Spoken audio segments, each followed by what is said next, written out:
Geisel drops back, looking to pass, steps up, pressure coming, and he gets it to Dance in the end zone. Touchdown! Dance scores a touchdown with 11 seconds left to go. Bulldogs take the lead.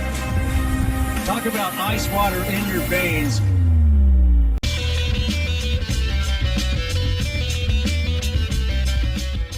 And welcome to another Beyond the Hashes with Evan Ulery, a Overtime Media original production presented by Bruns Gutzwiller. Choose Bruns Gutzwiller for your next construction project. Also brought to you by FCN Bank, member FDIC, an equal housing lender. And a special thanks goes out to friends of the program, H&R Block and Daisy Doggy Daycare. Coach, this is an interesting looking crew you got here. I didn't know if I needed to bring some heavies with me, a couple of bodyguards. I'm a little intimidated by the group you got here tonight. Yeah, you got two good dudes, and obviously Max Amberger, who we've been hearing a lot of, and then I'm just happy to get Dad Kurt on as well. Two great people have had a lot to do with the program, baseball, football over the time, a couple generations here, so. Just excited to kind of hopefully we'll talk a little bit about the past, maybe a little bit more back in the past with Kurt, and then obviously talk about Max on a phenomenal career that he's had. All right, man, let's do it. Let's get into it. So I think the first thing is, Max, we're going to start with you. I've got to let our listeners know again, because sometimes I feel like. A lot of times it's the receivers, the quarterbacks, the running backs, they get all the accolades and all that stuff. And, you're one of the big guys in the trenches. But, I started looking at your list. You got quite the run as well, right? I said 3-time all-conference, all-state player, region all-star, academic all-state too, which is quite impressive. Then in the wrestling, 3-time semi-state qualifier, state qualifier, and it's like that's quite the list. Obviously, you're already on the wall down there in the high school. Man, I got to ask you, all that success that you've had on the mat, on the field, like, what were a lot of the attributes that led to that success that you can kind of now you take a step back and look at, how you accomplished those things? Well, I'd say just a lot of work in the weight room and just trying to get bigger and faster. A lot of sprint work and just agility stuff in the mornings, 6 a.m. lifts, which I'm glad I'm over with now. But looking back, I feel like it's worth all of it just for all of my success. Yeah, I mean, I would say it's not been quite the same seeing Max at those 6 a.m. workouts. I'm sure mornings like today. I'm sure he had that a little extra sleep wasn't probably too bad. I guess we just finished wrestling season, and and I think sometimes wrestling you really find a lot about yourself. And I guess over the course of your career, whether it's football, wrestling, like what did you learn a lot about yourself? Just going through those battles and just the ups and the downs, and like you said, the 6 a.m. workouts, just the grind of everything. I'd say when you lose, you learn a lot about yourself. I think that I've lost plenty, and that helps me out a lot because it makes winning feel a lot better. And I don't know, I feel like with the 6 a.m. workouts and stuff, it just makes you see how tough you are, because it sucks waking up at 6 every morning or 5 every morning to be there at 6. Max, let me jump in here. You talk about feels better, winning feels better. So, but which type of winning feels better? Do you prefer to just drive the guy across to you, just drive him 5 yards back into the dirt? Or do you prefer getting that pin on the mat and them holding your hand up at the end of the match? What's the better win? Well, I'd say the better win's probably in football, because I feel like when you win as a team, it's a lot more real, it's a lot more fun. But they're both pretty nice. But I'd say football's better winning than wrestling. And you don't get as many wins in football as you do wrestling, so I don't know. Well, when you're really good like you get a lot of wins, right? So yeah, you got to become numb to winning.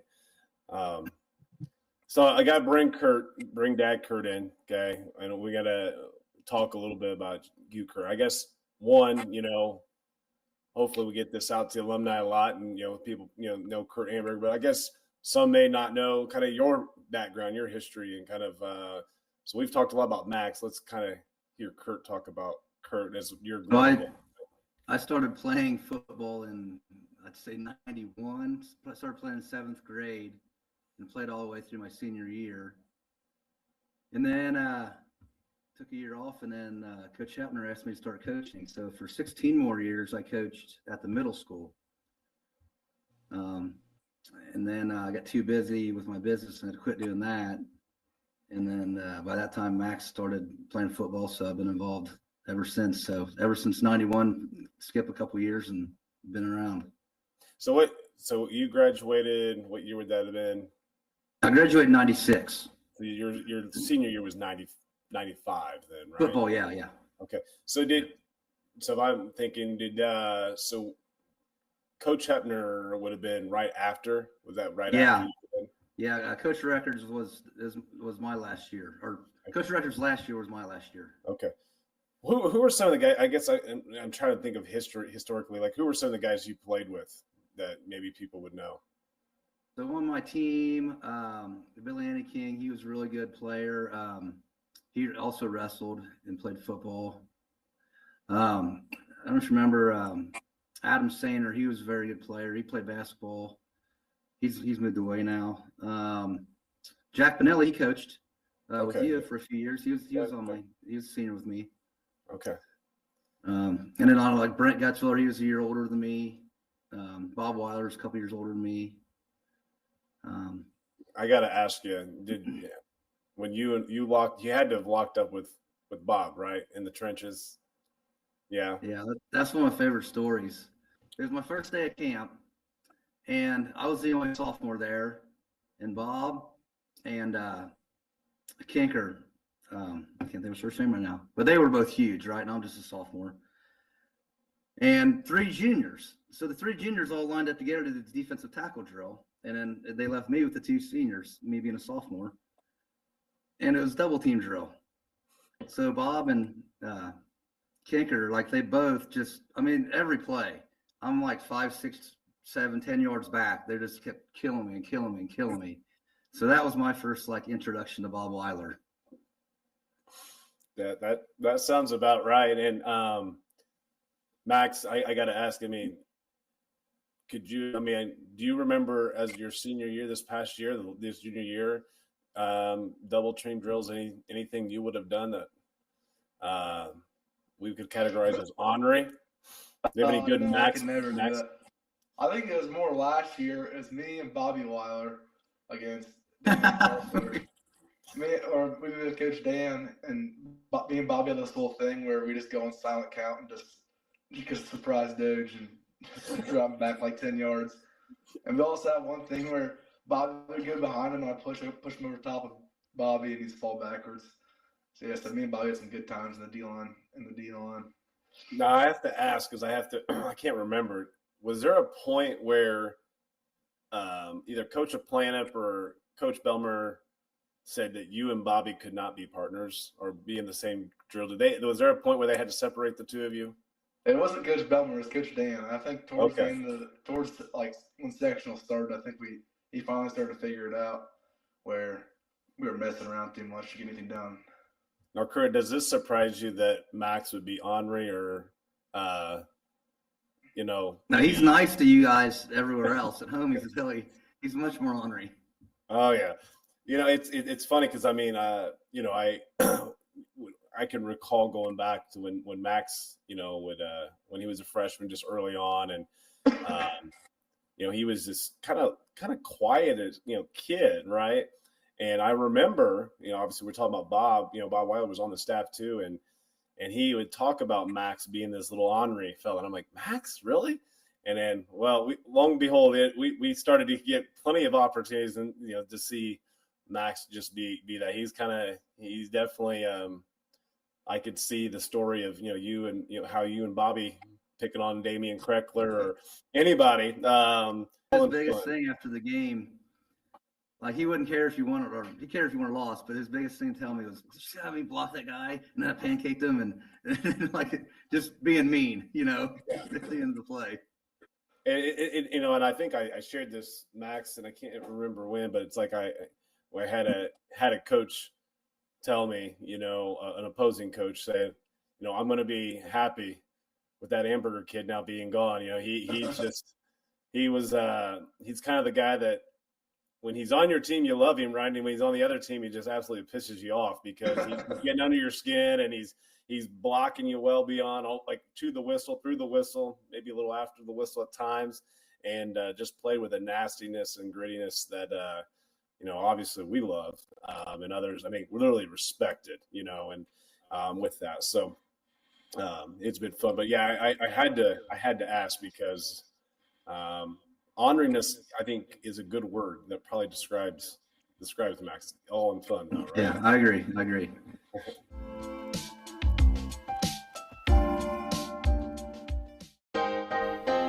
Leon, one of the things that I like most about working and living in Batesville, it's the community.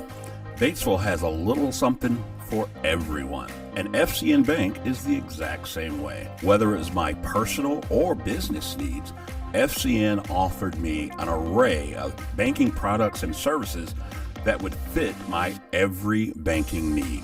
Don't take my word for it. You should check it out yourself at www.fcnbank.com. FCN Bank, building stronger communities. Member FDIC. Let's call a quick timeout. More from Beyond the Hashes. All right, guys, that's a wrap.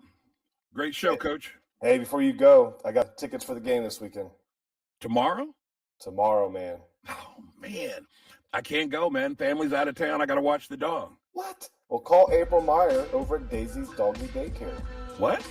Yeah, Daisy's Doggy Daycare, man. Hold on a second. Let me Google that. Oh, Daisy's Doggy Daycare. She's got her own website.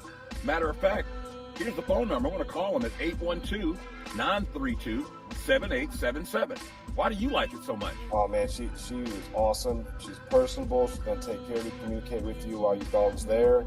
She's even got a YouTube channel, and you can check out the dog. That's legit. But what if they're closed up here in Batesville? Hey, she's got one in Greensburg, too, man.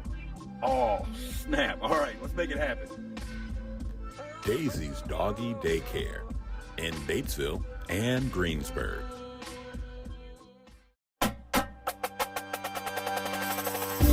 Let's run it back.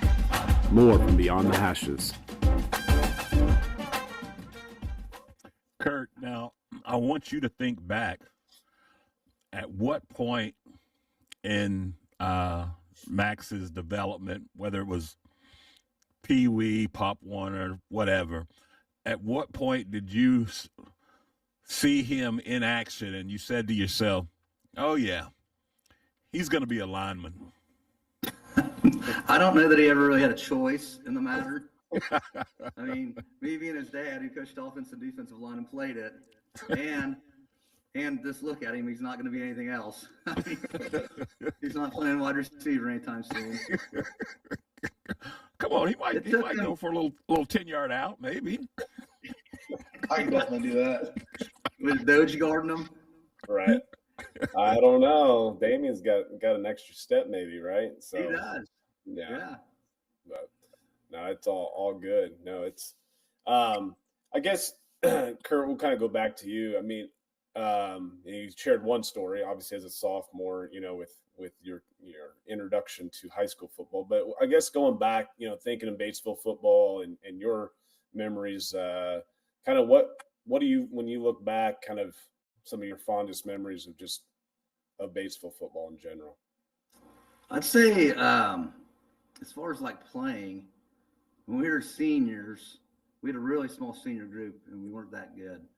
But we beat Milan in double overtime. And it was just the most exciting game I've ever played. And they had a great time doing that. And then like coaching, like the first time we won sectionals, it was just like an amazing feeling because Batesville's never done that. There was probably a 15-year span where we never won a sectional or got close a lot of times, And that was one of the, it was great because all the middle school coaches would be on the up in the press box, coach are calling down plays and stuff to the sideline. But so we were there at every game, and it was just a great year. I have to throw this in here, Kurt. I think, did you stop coaching when I came? Is that correct? No. Or was it shortly before? That. Yeah. It was okay. a year or two before that. Yeah, and I knew that you got your business going and all that stuff. I was like, man, is this guy just not like me or what? He just doesn't want to coach, Can't twist his arm. No, it wasn't bad. I'd still like to do it. Just so busy at work all the time, it's hard to. Yeah, time. I remember we had that. We had that conversation. I couldn't remember if it was, right before or a little bit before. I know you had just got your business going and obviously doing well with that. And so yeah, so I guess going back, that 2001 probably would have been the year. I think that was the first sectional, then maybe as a coach. So I got to be curious. What was it like? Because I got to ask, because we got two of those guys on my staff, and Steve Meyer and Ed Bowman. What was it like watching some of those guys playing back then? Are they all those guys were unbelievable? First of all, that was when I started coaching 8th grade, that was the first class that I coached. So that's just a special class. But then they were also very special. They were just also talented and hard-nosed. And there was a lot of players like Max. They're all ornery, and they do anything to win. Just all those guys. Ed and, man, there's Cruzman. All those guys would just play their tails off. Yeah. That's good. And again, I think when we talked with Coach Hepner a little bit, about last week, and he talked about that defense and how I think they may still hold the record, 8 shutouts, and Max probably knows on our goal board one of them is a shutout. And I remember asking Coach Bowman, I said, hey, do you want to what are your thoughts on changing the goal board and maybe just single digits? And he was adamantly like, no, it is going to be shutout. It is all about the shutout and all that stuff. But I think, obviously you guys know Ed pretty well, and he was pretty gung ho and set on. When he was playing, he would be, in the third quarter they'd be up 40-0, and held the other team to like negative yards, and he'd be pissed when he got taken out of the game and let the sophomores play. No, they're going to get a touchdown. They're going to let them gain 5 yards. Yep. Yeah, that's just him. No, that it is. You're right, and I think maybe there's been some times when early on when him and I were coaching, I was wanting to pull some guys, and of course he'd kind of give me that look like, we're serious. I'm like, hey, but maybe sometimes I would leave them a little bit longer in at times when we could, but it was all about trying to get that shutout, and sometimes we all know, like, do you really trust the sophomores and some cases freshmen going out there to finish the deal, right? So so Max, I guess going back to your career, same kind of question. What kind of, as you look back, football wise, memory wise, what's kind of one of the biggest memories that kind of sticks out to you from football? Well, obviously this year's regional championship was pretty amazing, because it's the first time in 30 something years. That was pretty cool. And then also just being down in that game was made even better, being down the whole game and then coming back. And then both sectional wins are pretty awesome. And then just some people I play with, like my sophomore year, played with like Trenton Rowell and stuff, and a bunch of good players. And like my freshman year, like Chase Hamilton and stuff, just playing with some great guys, and it's a lot of fun. Yeah. Do you still, a lot of those guys still good friends of yours? People you at least stay in contact with to some degree? Yeah, I'd say when I see them in public, I say hi to them and stuff, but I don't really communicate with them much anymore. But yeah, I think sometimes you just kind of, as you get a little older, some things kind of separate, but sometimes, sometimes those paths may cross again. But I guess kind of, looking back, Kurt, I guess, what are some of the things maybe you're going to miss, as a dad? It's a lot different when you watch your own kid play. It really is. Just because every play, you just focus on him the whole time. You don't really watch the whole game. Mm-hmm. And then, you just, what'd you right? What'd you do wrong? And you're almost coaching as you're watching the game. Whereas if you're just in the stands, you're just kind of watching the whole game happen. Mm-hmm. Definitely gonna miss having my own kid out there. It's just a lot different. Yeah. Some people always ask. I always get a lot of people come up to me and ask me, like, as a coach, being nervous. I mean, I guess as a parent, did you find yourself more nervous before watching a game for Max or the mat? When he get on the mat for a match, or going back to when you were playing?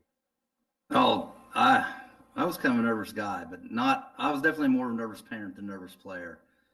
It wasn't too bad in the regular season, but you get to like sectionals and then you're nervous. And I think actually wrestling is worse because it's just one-on-one, and it's so hard. Just like one bad move and don't do that. Don't lean that way. And just one bad move, it can be over, and where football, there's multiple, you get the whole game and there's multiple plays where you have a chance to come back, but you don't have that in wrestling. So I think it was more nervous during wrestling. Yeah.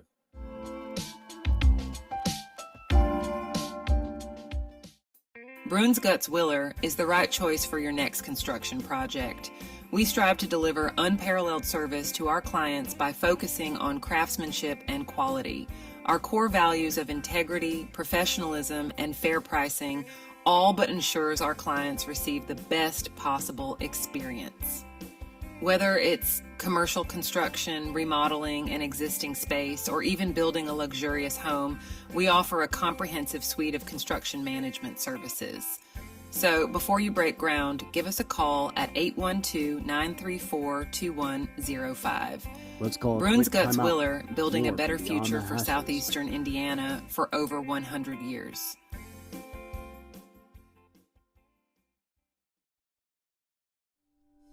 It's tax season, and your neighborhood H&R Block is here to get your taxes squared away.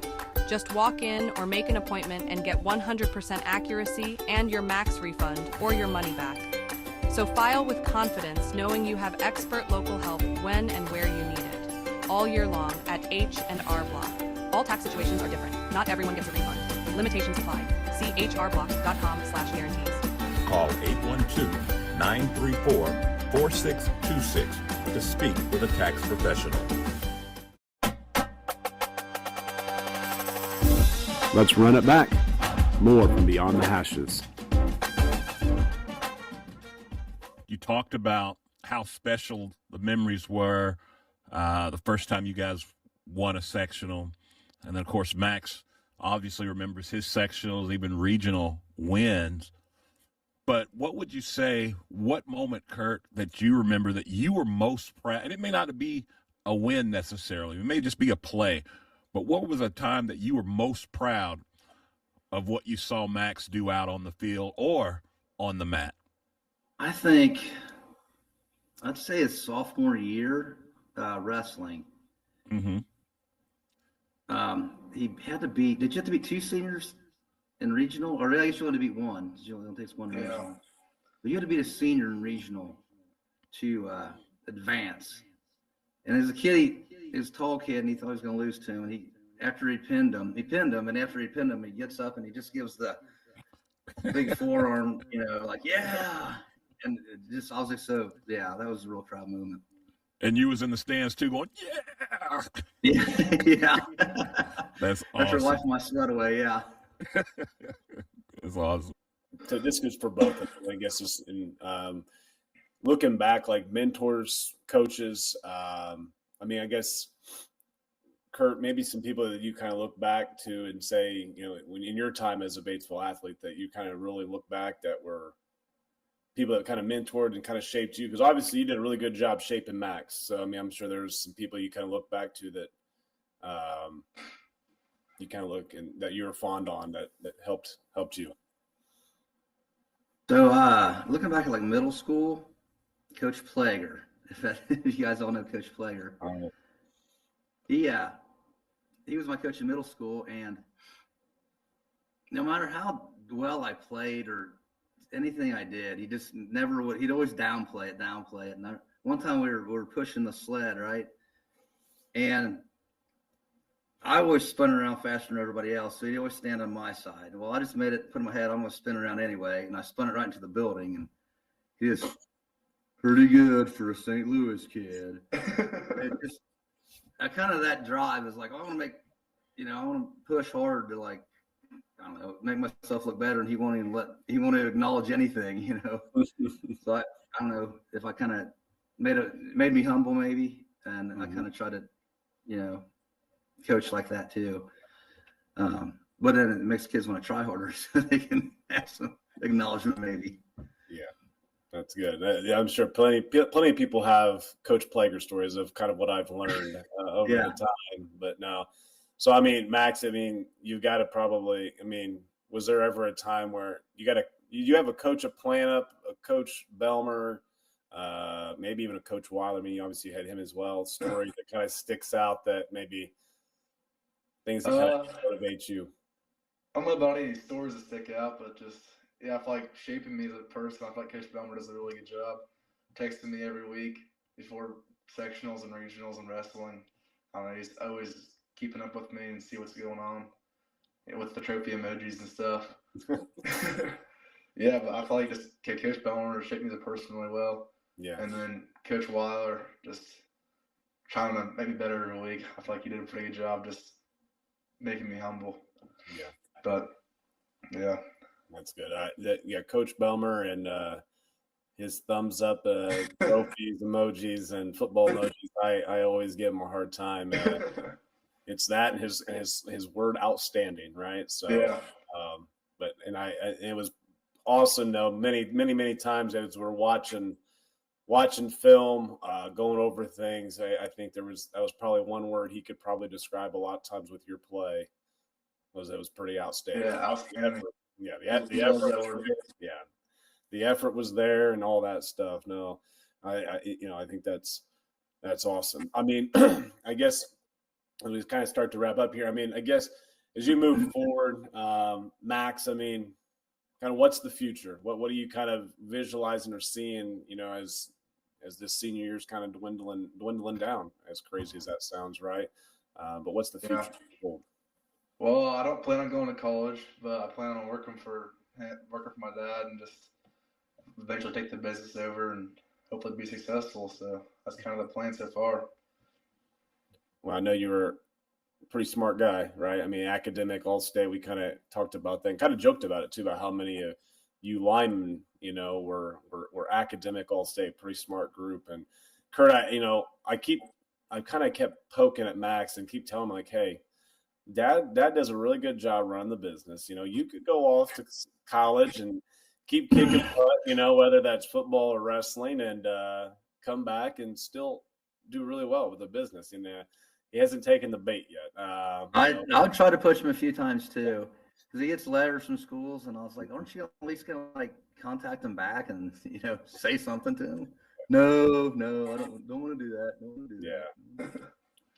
Well, I just kept telling him, man, some of these schools, they come and they ask, they're like, what's up with this Amberger kid? And I'm like, you can talk to him. Hopefully maybe, you can twist his arm a little bit more. He might spin out of it. Right. But no, but obviously a really great career, Max, and you worked extremely hard. You made a lot of, I know your parents proud, and I know that in talking, and a lot of people I know really looked up to you in regards to just kind of how you went about things on the field and on the mat.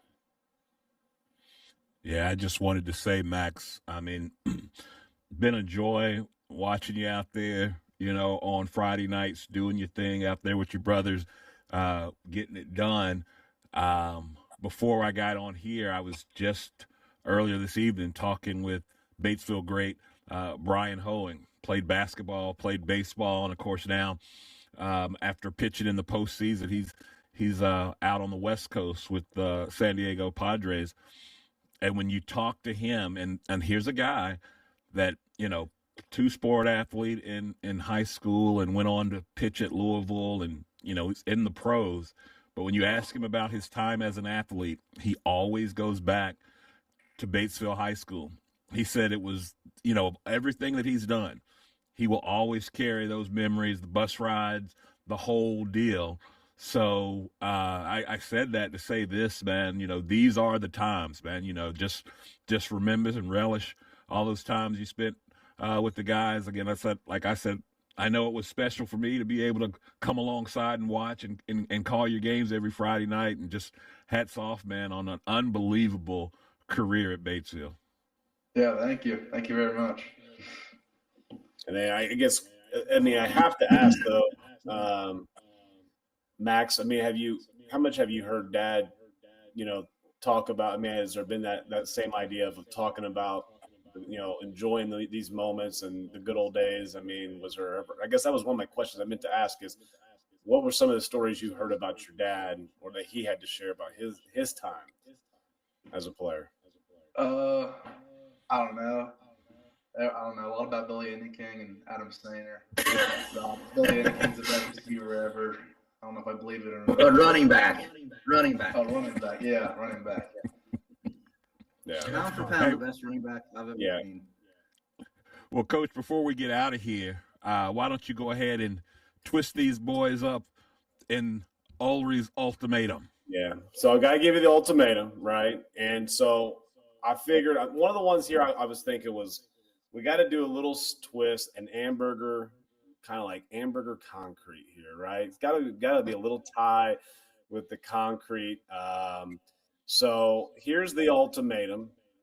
All right. Hypothetically, the Ambergers, because Max, you're gonna eventually take over. You guys are gonna be flourishing business-wise. So you guys have the ultimatum of choosing. Do we build an Amberger alumni pavilion out at the complex, right? The field, so that way you guys can all come back and we can see you guys, and we have this pavilion to overlook, and you guys have the best spot, and we'll be partying it up, right? And enjoying Batesville football. Or do we build the Amberger Arena? We got to have an indoor facility for football and wrestling, maybe a little additional training. So the Amberger Concrete, company is just raking it in, right? And you want to give back. Which one are we doing? I think the arena would be pretty cool. I would say the arena too. I was waiting for him to answer, but yes, for sure. Why the arena I think you can just get extra practice. The complex, the wrestling and football complex, I think would be. I'd like the wrestling program to have more, attention or more facilities possibly. And then I'm sure if we get the indoor arena, we can probably get an old man's flag football league or something. Yeah, I think we definitely need that. Right. Well, Max will be an old man by then, so. Yeah, right. So, and I'm sure we'll have to, at that point, Max, you'll be telling all the glory and all the stories about how you pancaked every person you ever went up against and, all that. So, no, hey.